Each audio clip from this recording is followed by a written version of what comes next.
விஷயம் கேட்பேன், கோச்சுக்க மாட்டீங்களா?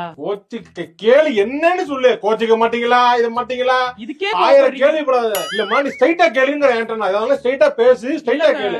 மத்தவங்கள்ட்ட எல்லாம் பேசுறப்ப அப்படி சிரிச்சு சிரிச்சு பேசுறீங்க. சந்தோஷமா நான் நார்மலா தான் இருக்கேன். நான் என்கிட்ட பேசுறப்ப நார்மலா தான் நான் பேசுறேன். உங்க முகத்தையே பாருங்களேன், இப்பவே அந்த முகத்தை பாருங்க கண்ணா. நார்மலா தான் என்கிட்ட பேசுற மட்டும் இப்படியே பேசுறீங்க. நார்மலா தான் எப்பயுமே நான் எல்லார்ட்டையும் இப்படிதான் பேசுறேன் நானு. நார்மலா அப்படியே யார்ட்டையும் மாத்தி மாத்தி பேசுறது இல்லையா நானு. சரி, ஓகே. எப்ப வந்தீங்க? இப்ப வந்தேன். ஆமா சரி, என்ன ஆமா ஜாலியா. சரி, என்ன என்ன அவரு உங்க அண்ணன் வர்றாரா? பாடல இருந்து வராரா? சரி சரி, உள்ள போங்க போங்க போங்க.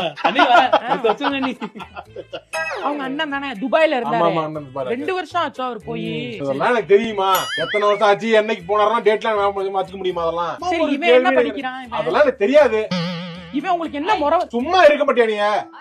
என்னப்பா எடியா? நல்லா இருக்கு நல்லா இருக்கு நல்லா இருக்கு. ரெண்டு நாளே காணோம். யார் அவனா? வந்தா இருக்கீங்களே. அவன் எங்க போறான்? நான் போன தடவை போனோம்னா பெங்களூர்ல இருக்கான்னா, அப்புறம் ஹைதராபாத் போறாங்க. யார் கூட எங்க திரியானே தெரியாது நமக்கு. இப்ப அதெல்லாம் ரொம்ப இதா போயிட்டு இருக்கேன். செம ஜாலியா பேசுறீங்க. சூப்பர்ண்ணே. யாரு? வெங்கட்டண்ணனா? வெங்கட்ல இல்ல, அப்புறம் யார பத்தி பேசுறீங்க? இன்னொருத்தன். அவன் பேர் அவனுக்கு தெரியவே தெரியாது. அவனுக்கு யாருன்னே தெரியாது. இல்ல, எங்க அவன் இருக்காரு? ரமேஷ். ரமேஷ் உனக்கு தெரியுமா? ரமேஷ். ஆமா, கேள்விப்பட்டிருக்கேன், சொல்லிருக்கீங்களே ரமேஷ்னு ஒரு friend.